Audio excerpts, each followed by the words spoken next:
Hi everyone. In this lesson we are going to understand the relation of circumference of a circle to its diameter.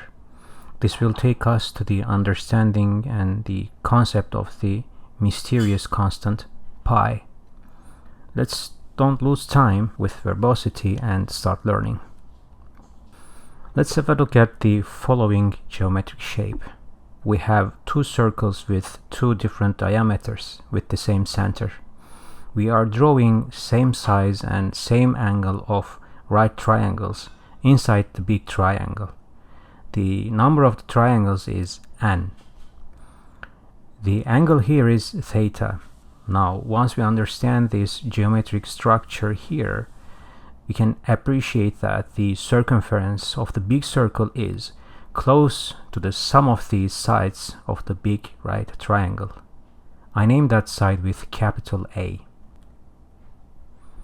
If you can see that the length of this arc here is close to the length of this side, so we have n times these arcs that are close to the sum of n times capital A's.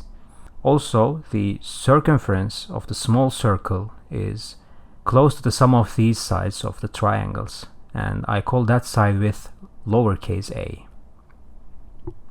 The radius of the big circle is capital R, and the radius of the small circle is lowercase r. Now again, the circumference of the outer circle is close to the sum of capital A's.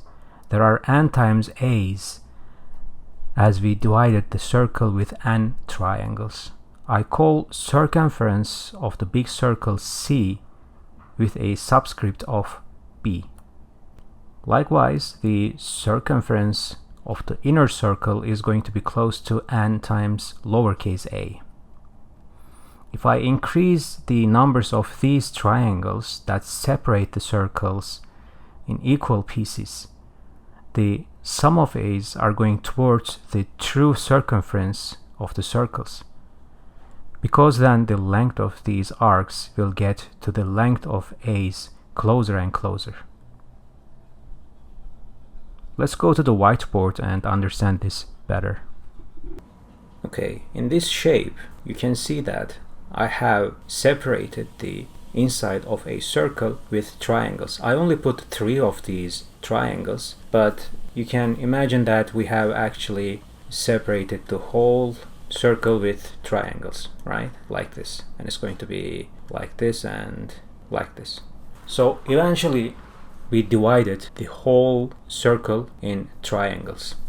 What we are saying that when the number of triangles get bigger, the sum of these sides of the triangles, right, these ones, are going to get close to the circumference of the circle.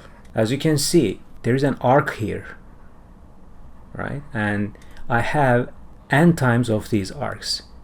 The number of these arcs that we created is equal to the number of the triangles I put inside the circle. So if the length of this arc is,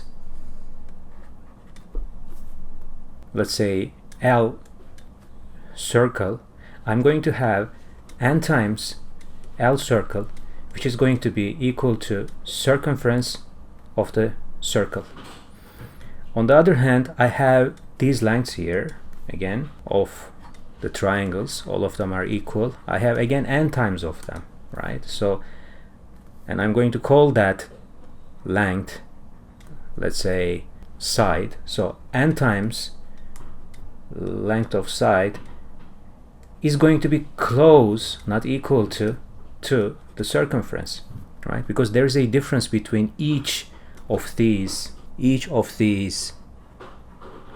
arcs and these lengths.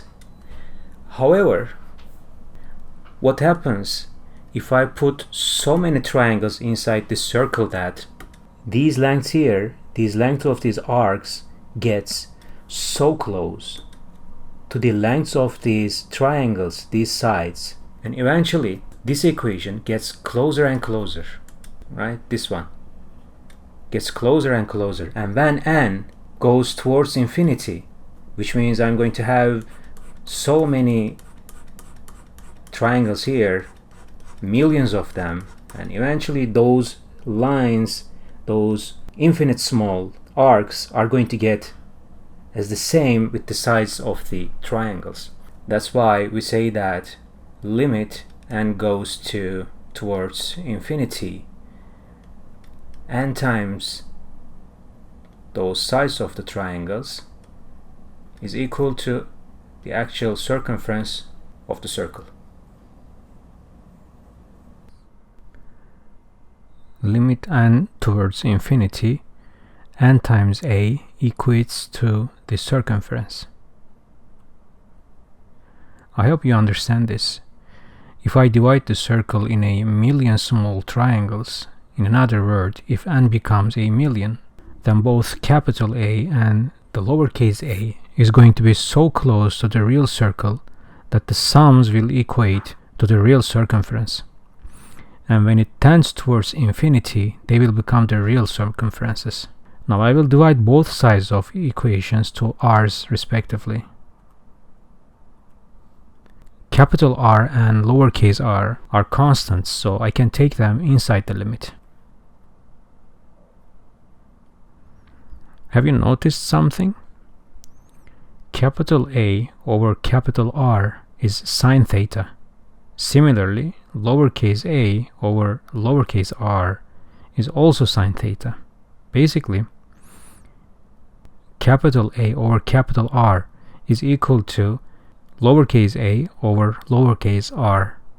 If those two equations are equal, then the left side of both equations are equal. That makes the right side of both equations equal as well.